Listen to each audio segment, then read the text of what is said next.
Welcome back.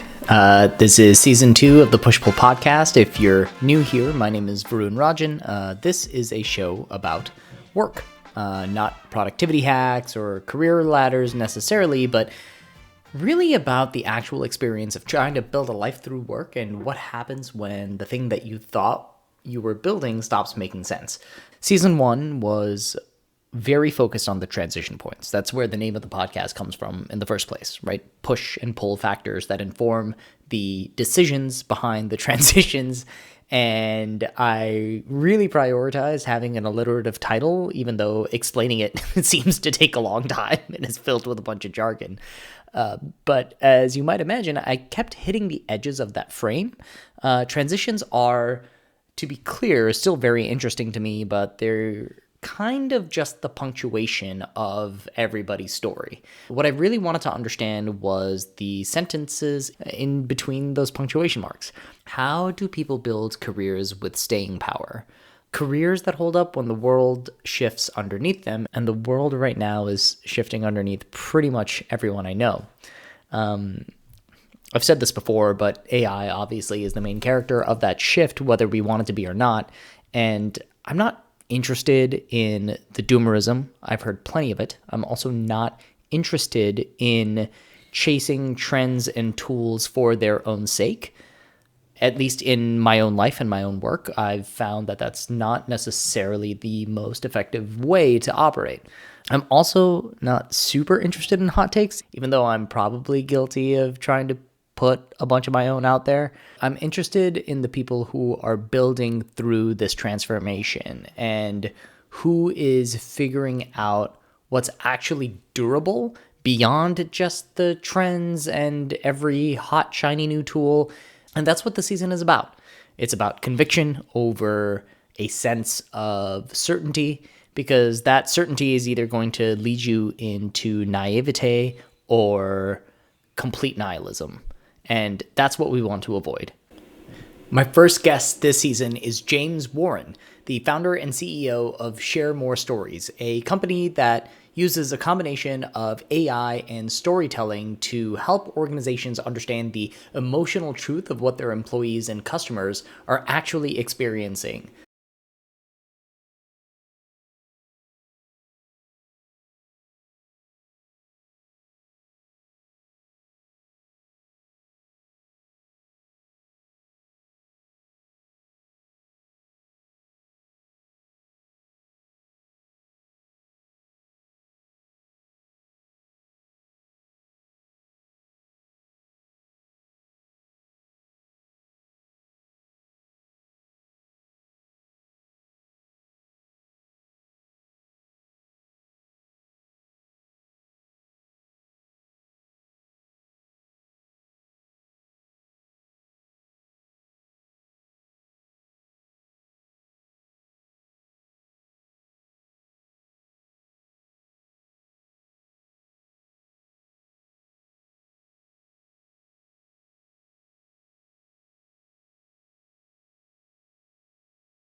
Okay, we're here with James Warren, the founder and CEO of Share More Stories. Thanks for joining us, James. Thanks for having me. Glad to be here. Cool. Can you give our audience a 30-second overview of who you are and what you care about today? Who am I? I'm a dad, a spouse, a researcher, a strategist, a storyteller, a writer. Those are all the things I kind of love to do and I care a lot about in my life. I also care a lot about the community that I live in, Richmond, Virginia, and I care a lot about helping our customers who are on a search, on a journey to really understand how they can make experiences in their organizations or in their brands or in their communities better. So that's kind of me in a nutshell. Is family, community, writing, research. Yeah, that's about it. That's awesome. Let's take it back and learn a little bit more about you. If I were to ask you where your career began, how far back would you go? Even if it's before, even if it's school, tell us a little bit more about what started the early shapings of your career. Yeah, I would say my career probably started in the professional sense when I started working for our Altria group in New York. But also the seeds of my career today as founder and CEO of Share More Stories, those started much younger when I was starting small businesses as a kid and as a teenager. And a lot of the seeds of that, and especially the storytelling. I was storytelling as a kid and writing as a young adult or teenager. And those things, I would say, also preceded maybe not my professional career as much, but definitely preceded my entrepreneurial journey. Tell me a little bit more about that. Do you have a sense of a spark of like when you found storytelling to be powerful in your life? It's funny you ask. So I tell people often, my mom told me that when I was really young, 3 years of age, she would, if they were having a cocktail party with their grown up friends, she would often ask me to come out from my room and I'd be in my pajamas with those plastic stock feet. And I would just make up stories and they'd all be hilarious and they'd be laughing and they'd all be like, oh my gosh. And I don't have conscious memories of those days, but I remember my mother telling me about it. So, in that sense, it definitely started really young, really early. I would also say that the entrepreneurial bug, I remember feeling that way just from an early age. I don't know why, but I was one of those kids who would go to the corner and pick up copies of Fortune magazine and Wall Street Journal, but I was also like really into audio video and audio engineering. So I'd pick up like Mix magazine, audio magazine. I was just obsessed with the way things worked. I was obsessed with the way business worked. I was also obsessed at the time with the way the recording industry and the audio video technology industry worked. So I just, growing up in New York, there were plenty of places to go learn more about it. So I did. Yeah. Um, that's awesome. I'd be curious to know kind of about there's your history growing up, you're interested in entrepreneurship, you're interested in storytelling. Where did that lead you in terms of like where you went to school? Didn't have anything to do with it at all. In high school, I discovered that I had a pretty strong gift for writing. As I would do regular assignments, I found out that I loved it. I would enter writing contests at school, and my English teacher would encourage me to submit essays in competitive outlets. For me, the writing was always seen as just a part of who I was and the thing that I did, and I really enjoyed it. I loved that particular form of expression and feedback from people. Um, Going to Princeton, it didn't have a bearing on where choosing Princeton because I always said to myself, to a fault, I'm just going to college for fun because I'm going to start my own business when I graduate college. And that wasn't necessarily the smartest play because it definitely had an impact on my grades. I eventually transferred to Columbia, and that was for writing because they had a phenomenal writing program. And I immersed myself in it. I really wanted to study much more deeply the different forms of writing, especially creative writing. And I loved it. I loved every minute of that. It was extremely hard. I remember one of my professors or instructors of writing literary short stories. He was himself a published author, definitely well known within like literary circles. But when I went to my first class and wrote, you have to write something every week for submission and review, and you workshop it as a group, but it also gets graded by the professor. And after my very first week, he was like, you might be out of your depth. Like that's how he, like in big red letters. And I was like, oh, wow. And something in me said, don't quit. So I just kept going. And other students who were maybe more advanced than I was would say things like, don't worry about that. He's like that with everybody. You'll get better and you'll get used to it. And gradually as I did each week in that particular class, the red ink was less. And to me, the high point of it all was my last story that I wrote and submitted. His response was simply not bad. And I saw that as high praise from this Huge win. literary giant who'd stand outside some archway on Columbia's campus with his collar turned up, chain smoking cigarettes, and be like, not bad. So that was a cool moment. You mentioned this moment that you had where you decided to continue to go through with the program, even though it was really hard. But there was a point in your education where you made a pivot to actually transfer to Columbia for this program. I'm actually curious about, and this is something that I'm sure will come up later. It's a theme amongst a lot of these conversations. Is like when you choose to stick with something versus when you choose to make a change, because I've talked to a lot of people who have gone through like an undergraduate experience and kind of went through the whole thing and did the motions, myself included, even in those moments where they felt like maybe they would have wanted to make a pivot and do something else. Can you tell me a little bit about maybe some of the push and pull factors, like while you were in school, when you realized like, hey, I came to college for the wrong reasons, and how do I make the best of it going forward? One of the themes of the story of my life is situations that either have been beyond my control that were just really challenging that I've had to respond to, or challenges I've made for myself. And Princeton was, in many respects, I felt like there was an opportunity that I wasted there because I really was like, I'm here to have fun. I'm going to start my own business. And I was confronted with the choice of you can stay here, but you'll have to retake these classes, or you can transfer out. And I chose to transfer out because I didn't, at the time, I felt too, I don't know if humiliated was the word, but too, still probably too full of myself, too much believing I'll just find another pathway. I'll just do something different. And sometimes that mindset cost me. Other times that mindset benefited me tremendously. So I've come to terms in general with the idea that there are times when I've proverbially screwed myself over, and other times where life has. And there's plenty of times I've turned, lemons deeply into lemonade. So in that case, that choice was not really a choice, it was a decision. And, when I went to Columbia, I still took some time off between. I think I took about a year off. And in that year, I tried a bunch of other things. I went to Louisiana and did like an internship with a school and a church community that, in hindsight, I wish I hadn't done. I worked in the church that my mother was a minister in New York and did enjoy Mm. that, but I knew that was not my path, even though people really thought I should be a minister. And I was like, people my whole life have been like, you should be a minister or a politician. And I'm like, neither. I want neither of those things.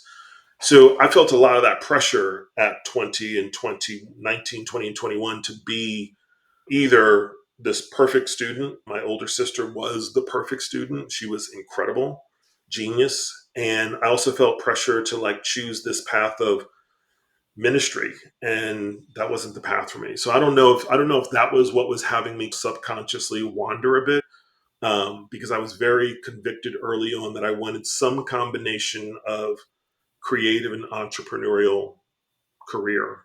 And I didn't know what that looked like. I didn't know how to make that, but I knew that I had not found it yet. Every time I kept looking for something, I was like, no, that's not it. That's not it. So I think there were bigger, like the energy was pushing me away from those, even if I didn't think I wanted to be pushed away. I felt, no, I want this. This education is expensive. We should get the most out of this. You should apply yourself harder. And my mother, though, she was never the kind of person she wouldn't beat you up for it. She was very, almost to the him, so laid back, so hands off. She would very much be like, okay, turn from that to the next step. She was very much a big believer in when that door closes, another door opens. And again, maybe that gave me this wide open perspective on life. Maybe it made me a little too lackadaisical in some things. Or maybe it just gave me the freedom to try things when other people might not. I'm not 100% sure which of those it is yet. Yeah. It sounds Maybe a like you little bit of had all, maybe a little bit of all three. It sounds like it. It sounds like you had an early gut level conviction about the kind of stuff that you wanted to do. You were open minded enough to start things like in service of that. You had moments where you maybe pushed yourself to align yourself with school or work or something that you might not have actually been like accustomed to. You pushed back on other people's like projections onto you of what they wanted for you, held on to that intuition and pivoted or stuck with things when that intuition rang true one way or another. I love the way you said that because it's been relatively late in life that I've come to terms and come to really understand what my intuition is and how it helps me and make decisions. Back then I didn't really have a concept of it. I wasn't fully separate and independent from the more maybe religious version of it being inspiration or divine inspiration or things like that. And that's not about. But I think you're spot on. my intuition might have been working for me even before I knew it was intuition. And I think that's a really interesting thing for me to ponder. Yeah.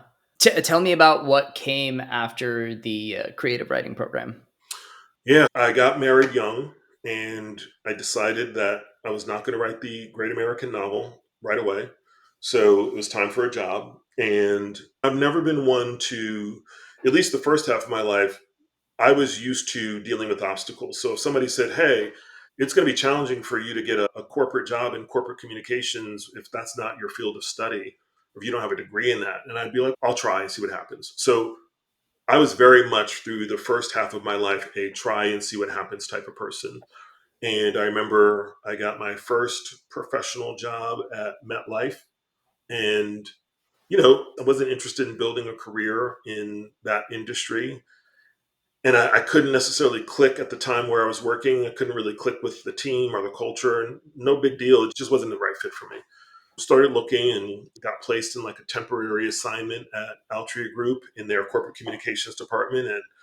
And I've been taught, like most of my life, if you see something that could be improved and you can improve it, you should speak up. And so I was in that role, and they were getting ready to, I remember it so clearly. It was in the corporate communications department, and they were getting ready to hire for what they called a budget coordinator position, but they were looking for like MBAs and CPAs. And I was like, you don't need an MBA or a CPA for this job. And also, they're not going to take this job. Like, this is not the job for them. They want to go into either iBanking or accounting or management consulting or finance. And this is like a very special job in a corporate communications department to help you manage all these contracts and budgets that you have.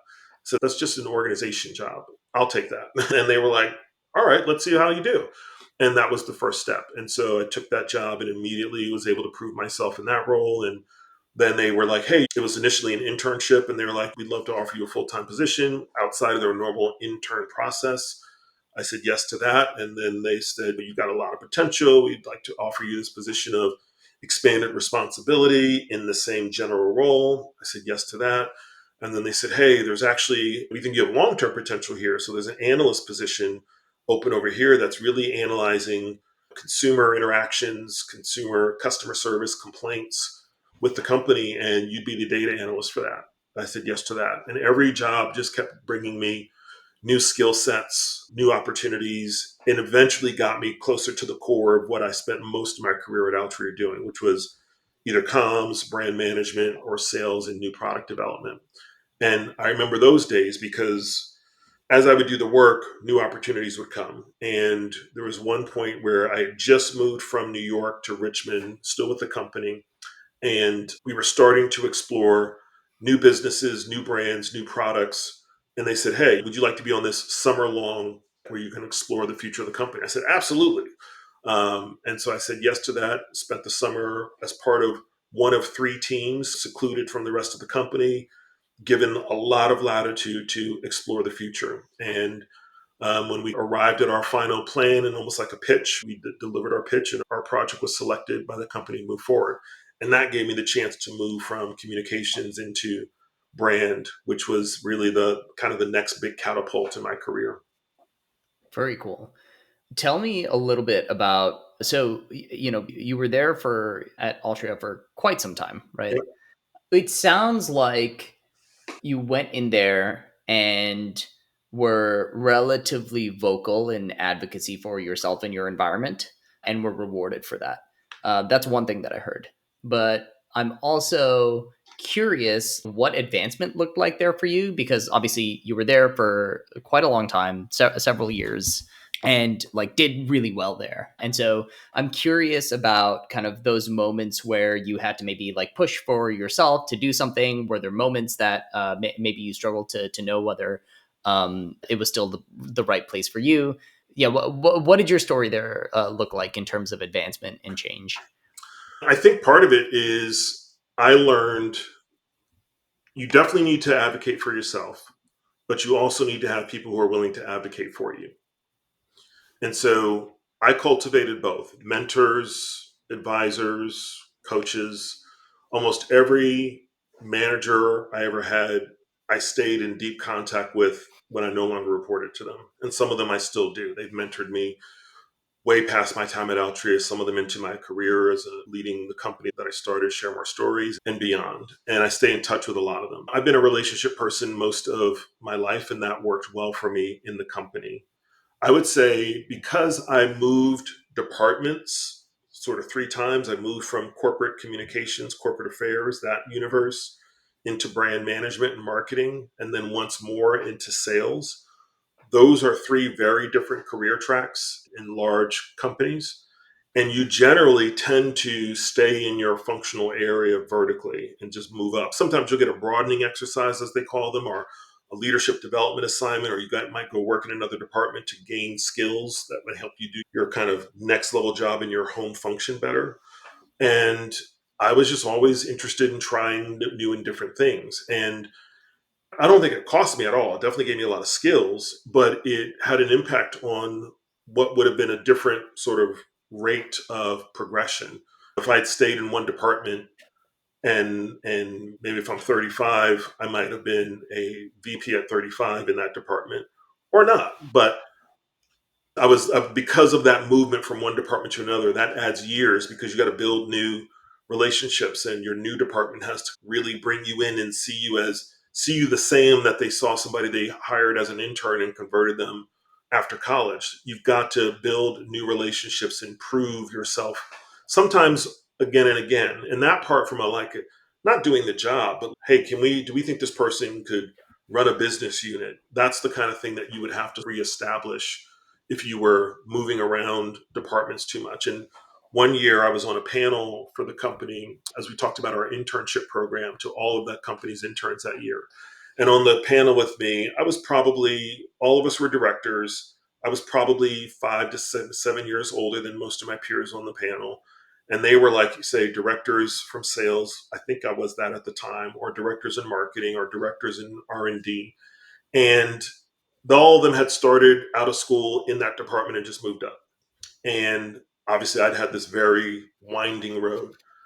All the interns and students, when they were like, who do you have questions and who? They all wanted to ask me questions about my career because this was the start of Gen Y, millennials in the workplace, and the first real big shift in how people at work thought about their careers. Like that was the generation of people that were leaving their jobs after 3 years, and all the old folks in the company were like, I don't understand. Why do they keep wanting to job hop? I was the only person not that age that they could look at and be like, he job hopped and look at him now. And I'm like, there's trade-offs to that. I got to try everything that I wanted to try. And I'm also navigating my career maybe at a different pace and journey. If it's about advancement, I'm on a different timetable than some of my peers that stayed focused in one thing. And they didn't care. They were like, yeah, but you got to do so many different things. And that was my first clue that the expectations of work were really different. I don't have a lot of things that I think you can sum up to just being generational, but that was one of those things that I was like, wow, that is a clear difference, a clear break from the way it used to be to the way things are going to be. In terms of how people coming into the workforce saw a successful career. Absolutely. Yeah. That's an incredible insight. And it's a really great story and moment to capture that transition into how we are broadly thinking about work and knowledge work today. Yeah. When you were making those transitions from corporate to brand to sales, was it intentionally to do something different? You talked a little bit about like typically how these things happen. How did it happen for you? What drove those transitions? Good question. The first one from corporate to brand, my own leader, my own like directors and mentors were saying like, if you really want to move up in this company, or you think you might want to lead this company or a business unit, you got to get closer to the business. And so when I did that summer long project working on the future of the company, that was the best shot I'd have to get closer to the business, because any place else, spots are competitive. If you've got a person you've had in your organization for 6 years that you hired right out of college and you've developed them, and there's a brand manager spot open, you're probably going to put them in it versus somebody coming from corporate communications. Like, why would you give that person the brand manager job? And when people said, well, he's got potential to do these other things, And I felt like I demonstrated my vision, my strategic thinking, my business acumen in that summer program. So the one thing I did, we were all off site for 2 days pitching like our extended leadership team, and all three teams were there. And we got there like on day one, practiced in the retreat center. Day two were all the presentations. By the end of day two, we all let loose because it had been 10, 12 weeks of like really intense pressure. I felt like in some respects we had a crash course MBA. We had world class professors come to us and help teach us different concepts that maybe we wouldn't have been exposed to in our day to day jobs. And when they said, okay, this is great, we're going to return to Richmond and we're going to make decisions next week, over the weekend and next week. So I went to my boss, my senior VP at the time, and I said, hey, I just want to say if you're looking to decide who from the team should stay on this project full time, I'd like to put my hat in the ring. And he said, I'm glad you said something because we're about to make those decisions this week. And I'm glad I know that's what you want to do. And I said, great. So fast forward 3 days later, we're called back together, back up to like our shared workspace. And they literally start giving us like real time feedback on our pitches and then saying, here's what we're going to do next. And they said, this project, and they called out our names. They said, we're going to move forward with this project. And you are going to be assigned mostly people who are already in their departments, like my director of marketing stayed in marketing, the director of R&D stayed in R&D, but on this project. And I was basically the only person who was not in their new function when they said, James, you're going to be on this too. You're going to be in marketing as a brand manager. And I remember being like, this is cool. I worked hard for it, demonstrated it, asked and got it, and really excited. And that was more of a ask for it, get it. That next shift from marketing to sales was really a function of where do we see James's long-term potential? Where does James want to be? And my director, who's really a good mentor, he was like, look, you got a lot of options. You could stay in this role a little bit longer and make marketing director, or the folks in sales really want you. They want your leadership. They want your strategy. They want, you can make a big impact there. And so I said, yes. How long was that? What was the like you had started, you had this like summer experience. Yeah. I mean, I spent 7 years, I think, or maybe 6 years total in marketing and brand management. And a lot of that was working on totally new products for the company, new brands, and I loved that part. I absolutely loved it because building things from scratch is one of the most exciting things for me. Figuring out how to make something out of nothing is what really motivates me intellectually, creatively, emotionally. I get a lot out of it. So when they said, hey, we're going to build a brand, we're going to build a business, we're going to do this, I loved that stuff. And I tried to apply that for myself in the sales role. And in sales, by definition, there's a lot of structure, there's a lot of process. That was Altria is a company that had products and has products that cause harm. And so there's a lot of regulatory responsibility, corporate responsibility, things you just need to be able to navigate to keep the company safe, to be responsible to the fact that you have a product that causes harm and everything else. And so it's not that I don't value process. If anything, my time at Altria taught me a lot about process and the value of it. It's that building something new and different in that kind of environment can be a challenge because it's designed to be easily replicable and executable and easy to understand exactly when we do this is the result we get. But I still really enjoyed it and learned a lot about the most fundamental part of business, which is, in my mind, your ability to sell, like revenue generation, articulating your value proposition to a customer in a way that makes them say yes. And at a large scale, and especially in consumer packaged goods companies where you're retailing at either convenience stores or grocery or big box, there's a lot that goes behind it in terms of trade programs and things that you do to get shelf space or get positioning. But you get that because you built it on the back of the brand and the business, and you're able to negotiate for those things because the brand does matter in the marketplace. But there's moments where you can't just say, hey, it's the biggest brand in the category, you should take it. You've got to actually be able to sell. You've got to be able to influence. You've got to be able to lead. And those skills I learned in the very beginning of my entrepreneurial career. I didn't really know how to put them to use, but I definitely use those a lot today. Yeah. That's wonderful. Tell me a little bit. So like when you made the transition into sales, how long were you there for, and at what point? Curious to know what were the friction points in entering that role as well. And also like at what point did you decide it was time to move on, and what were the reasons that you were thinking like, hey, I'm being drawn to this other thing versus my time here is done. I think so.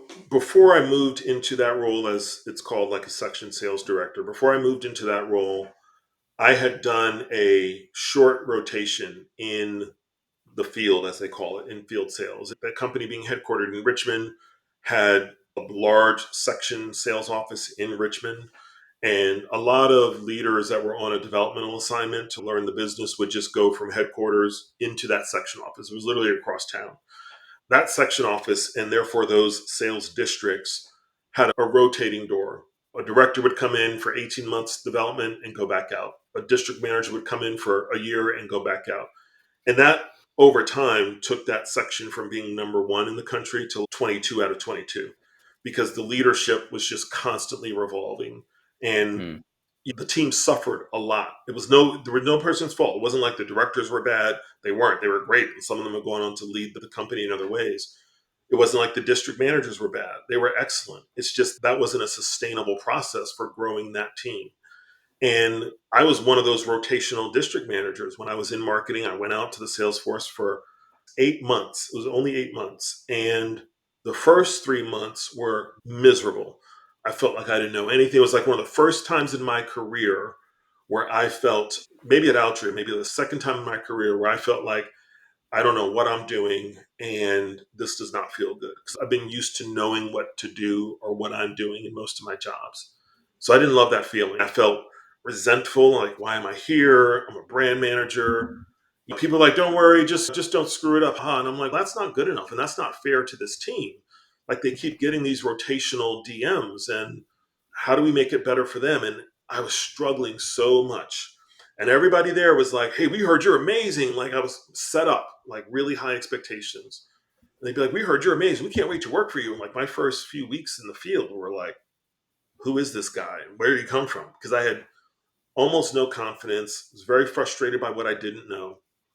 And one day I had a person who worked in my organization, and we would do things called work withs, where you'd go out into that person's territory and work with them, either learning about their business or teaching them some concepts or vice versa. And we got to lunch, and the person I remember to this day, she said, how's it going? And I was like, what's going on? She's like, keep it real with me. How's it going? And I was like, it's tough.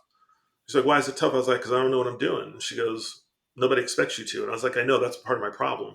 She goes, no, what I mean is nobody expects you to know how to be a district manager inside of 2 months.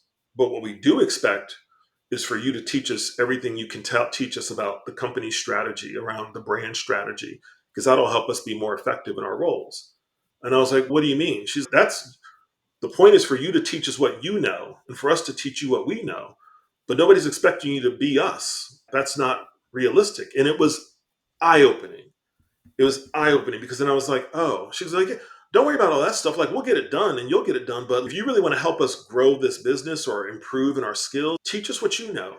And that just opened me up. It was almost like a light got turned on. So I spent the next few weeks and months just like grinding, and I was enjoying it. And then they did a reorganization and I expanded my geography and went down into North Carolina, still loved it and just grinded. And then they were like, hey, time for you to come back to the headquarters. And I was like, I was just starting to get good at this thing.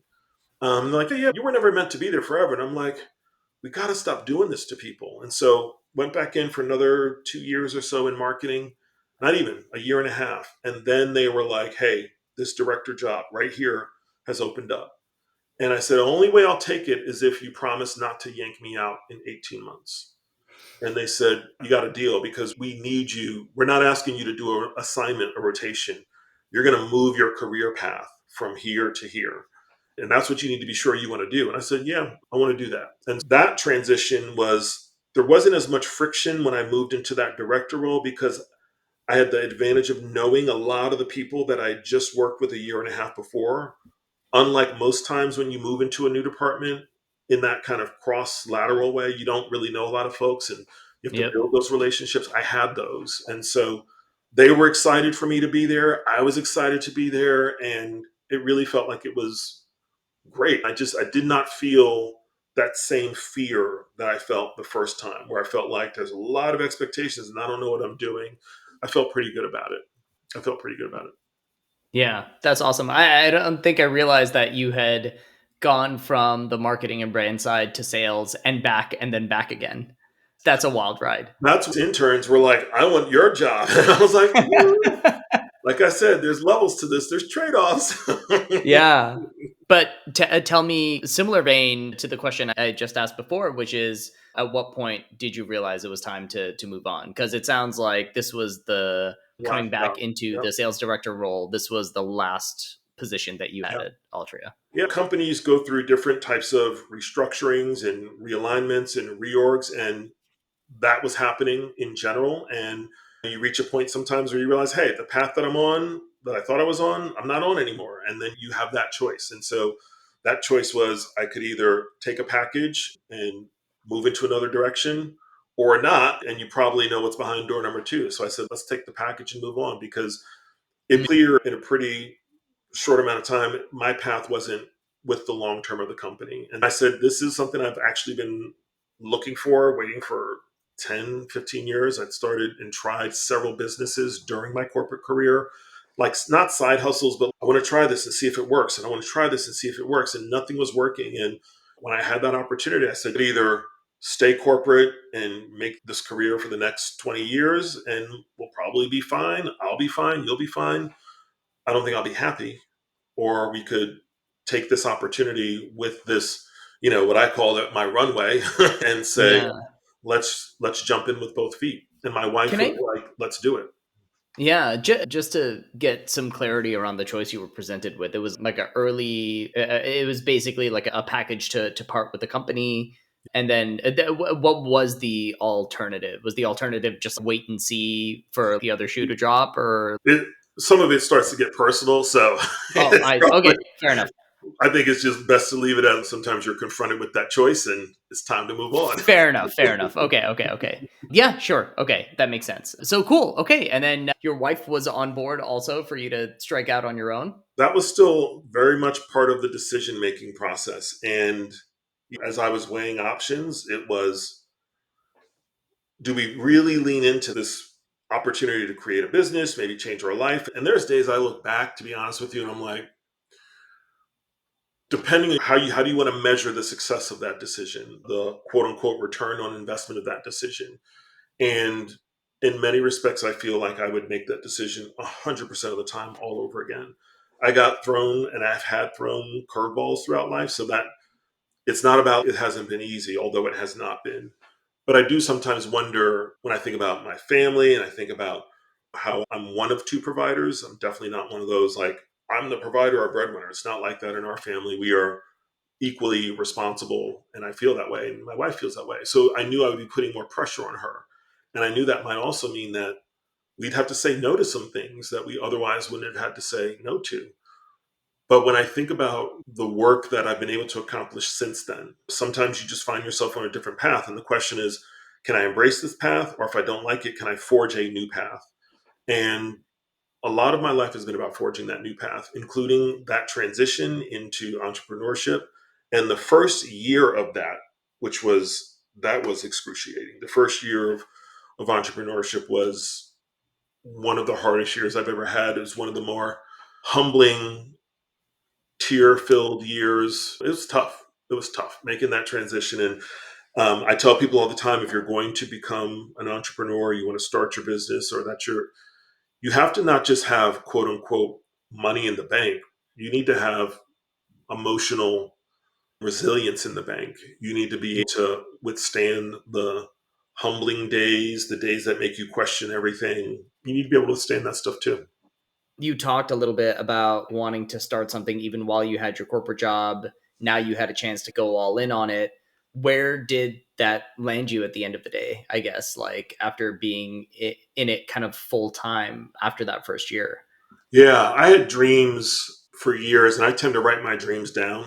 I'm constantly writing the future. This is what I believe will happen. This is what I want to happen, because it doesn't make me lazy, it motivates me to make that dream a reality. And so sometimes I look back and be like, oh, I wrote the thing that I'm doing now. I wrote about this a few years ago. So I had visions of what starting my company and business would look like because it was a version of what I'd been trying since 2099, 2000. My first business that I started was a digital book publishing company before ebooks were a thing. And we were really trying to get it off the ground, focused on the e-learning space, turning textbooks into e-textbooks. And right before that first dot-com crash, that's where we were pitching, we were meeting folks, we were in the scene, but we weren't making real substantive progress. And we had to shut that down, partly because of the dot-com bust and partly because my first marriage started to fall apart at that time. And so I knew that we were going in our own directions.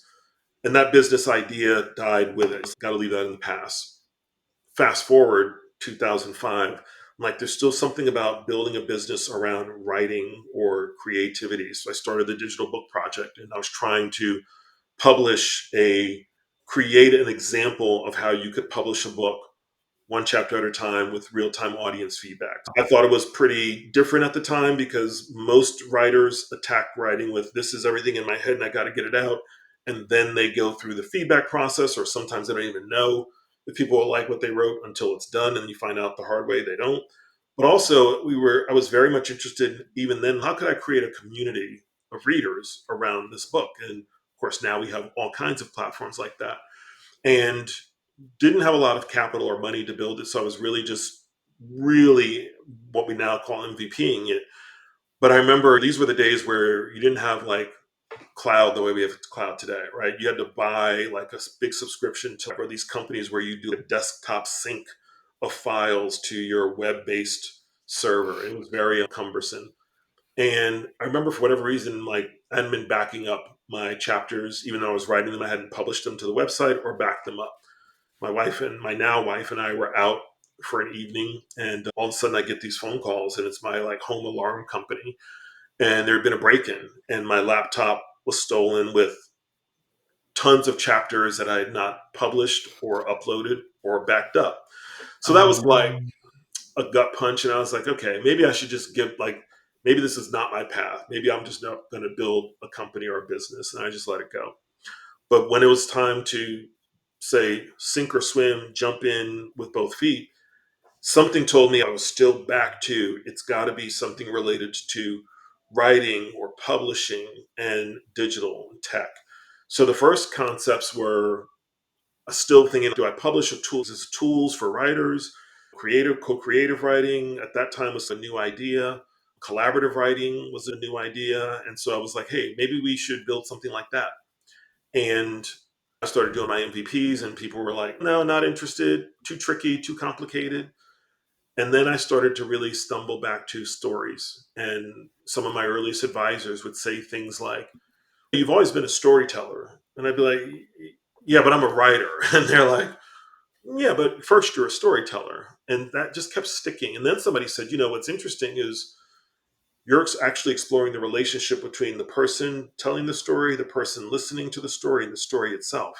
It's almost like you're describing story sharing. And I was like, yeah, sharing stories. Yeah, I want people to share more stories. And that's literally how the idea and the name of the company came to be. That's fantastic. I want to get to the whole arc of share more stories. I was under the impression that you had additional kind of like another corporate gig after that. No, so I started my own business to figure out what I wanted to do. I Yep. did get people saying, hey, could you help with this? Could you consult with that? And I didn't want to get too stuck in that, but I also knew it'd be great to bring in some of that income while I was starting to build out Share More Stories. And so I think I remember clearly, Warren Ventures I started on May 1, and Share More Stories I started on June 1.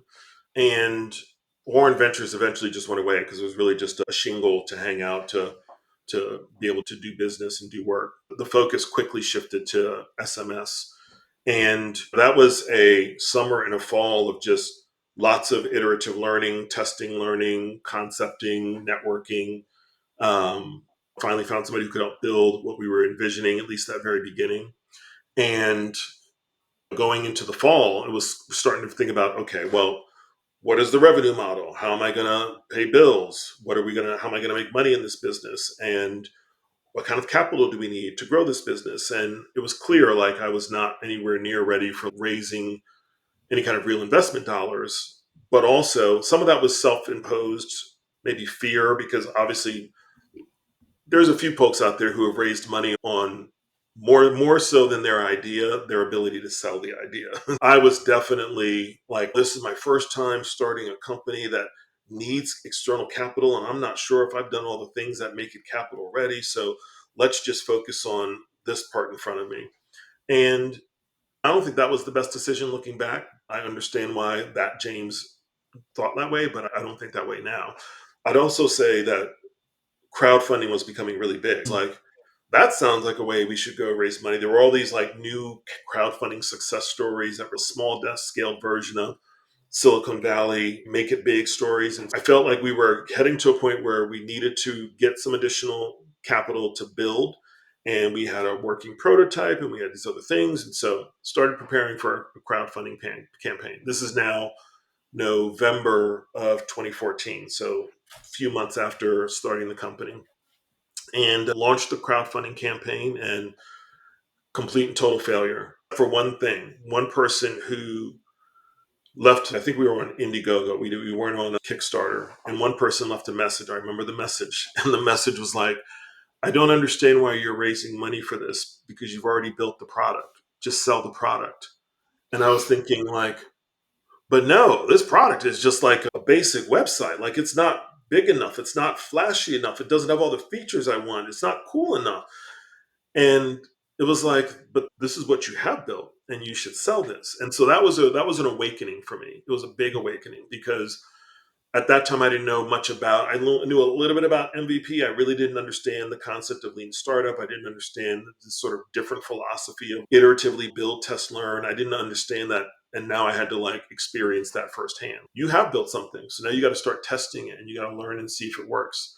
And so that was another humbling experience because I really thought we were going to create some big audience and movement and get people excited and take it to the next level. And did not happen. And then it was now the holidays, right? And the holidays were like lean. So now I'm having one of those first gut check moments of, did I make a mistake? Have I asked my family to take on something that was too much for them? And that's about the time that some of my mentors really started stepping in and stepping up, like coaching me through it, telling me things like, number one, you're going to be all right. Number two, you're going to be all right. And number three, here's how we're going to help you be all right. You need to, and then they started getting almost like fatherly. This is no longer a coaching session. This is a tell you what to do session. Do these things. I'd go do these things. And then I'd come back. All right, good. Now I want you to go meet with this person. I'm like, what do you want me to talk about? James, figure it out. Okay, good. Go figure it out. And so that kind of pushed me back into an action mode. I will also say at that point, the financial pressure of building a business was starting to become really real. And so I had to make another decision. Do I make this more of a side hustle or go back to corporate? Or do we suck it up and keep going? And I'd go on job interviews where people wanted to interview me for like VP of marketing, and they'd say, tell me about this, share more stories. And my inner brain would be like, don't say it, don't say it, don't say it. And I'd be like, let me tell you, it's just this most amazing. They'd be like, I figured you'd say that. I could tell you have a lot of passion for it. And Yeah. I'd be like, yeah, I do. And they'd be like, I'm not sure if this is the right job for you. I'd be sitting across from like the EVP making the hiring decision. And I couldn't contain my enthusiasm for this business that all he wanted to know was, can you make it a side hustle and just keep it there? And I couldn't say it's a side hustle. I couldn't. He'd be like, so is this like a side hustle? And I'd be like, mm-mm. And he'd be like, okay, so why are you here? And I'd be like, is the I need a job and money answer okay? And so that was tough because I had opportunities that from like my gut and my spirit, I could not say yes to, even if I wanted them. And I did want some of them. And I was like, we'll just have to see what happens. The universe will work it out. If I'm supposed to get this job, I'll get this job. And if I don't, I got to keep building, share more stories. And the universe was generally like, keep building, share more stories. And so There's an element of that, but in the examples that you're talking about, I'm hearing you coming in with your excitement and passion for the project that you had, like sabotaging yourself in those I'm interviews. part of the universe. I'm part of the universe giving myself cues. I'm not a Of course. passive. I am on the ride. I might even be steering the rocket ship. And so, you know, you're absolutely right. There was a conscious and subconscious still pulling to this direction because I didn't have it in me to lie about it, but I also could have sold it and managed it and just not have it been an issue. Like Yeah. it was almost impossible. And I could have, if I had made different decisions, it would have been different, but I didn't. And so that's what I had to navigate. My wife is still super supportive, right there with me. I'm like, okay. And then one day my mentor said, I think you've got something here, but I think what you've got is a really good idea, but you don't have a product and you don't have a business.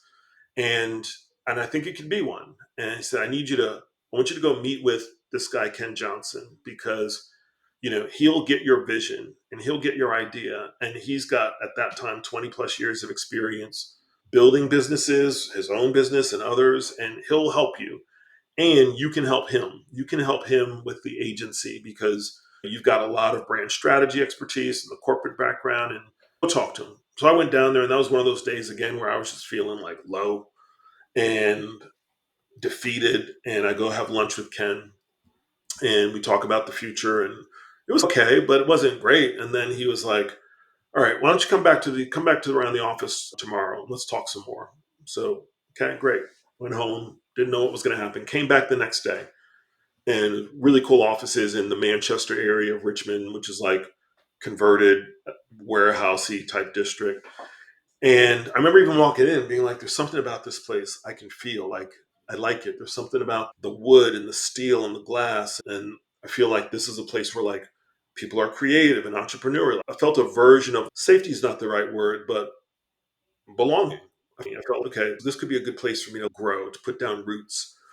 And we sketched on a whiteboard for the next 2 hours, just riffing off of each other, talking about the future, what he wanted to build with the agency, JMI, what I wanted to build with Share More Stories, how we could build these things together. And at the end, we made a deal. It was almost like agreeing to get married before we knew each other. So he agreed to become a partner, really an investor in my company, and give us Runway and access to resources, capacity, talent. And I agreed to help him build his agency. And so for the next set of years, we operated in that space. And I gained not just an investor and a business partner, I gained a mentor, a friend, a lot of like life coaching stuff and fathering and parenting. We'd go through that.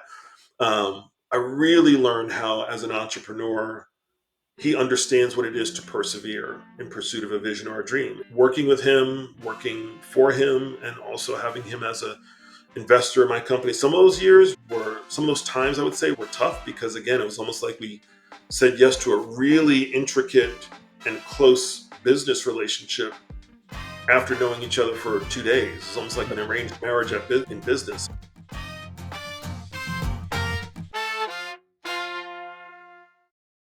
And that's part one of my conversation with James Warren.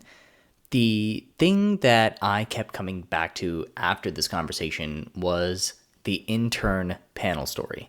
James was in a room full of directors who had climbed up their functional ladders vertically. And he found himself in a room full of young people that wanted to know how he did it the more winding way, the way that was a little bit more off the beaten path. He said that it was one of his first clues that the expectations of work were changing. And that was like 20 years ago, probably 2005, 2006. And he was right. That trend has only accelerated since. Which tells me a couple of things. One, from James's perspective, he strikes me as somebody that followed the beat of his own drummer, right? There was an internal sense of conviction. He was actually interested in going across all of these domains in the corporate part of his career. And he was able to stay ahead of an actual market shift and trend, not by identifying and chasing a trend early, but by actually staying true to the kind of person that he was. And I think that's really important for us to keep in mind today. And what else strikes me having heard the full arc of James's story, is that the winding road wasn't inefficiency. It was research. Every lateral move, every department switch, everything that he had to relearn from scratch was building his ability to read organizations from the inside, to see where the energy is, where it's stuck, and why. That's a capacity that is really hard to put on a resume and incredibly difficult to fake in a room. And it's also, I'll say much more about this in part 2 of my conversation with James. It's also pretty much exactly what Share More Stories is trying to give leaders at scale, especially with the Seek platform, at least as I understand it. And so next week, the story will shift register a little bit. We'll learn more about the inception and evolution of Share More Stories, what it actually became, what it took to get there. And we'll get more personal with James as well. So that's next week. If this episode landed for you, please share it with someone who's navigating their own winding road. And I will see you soon.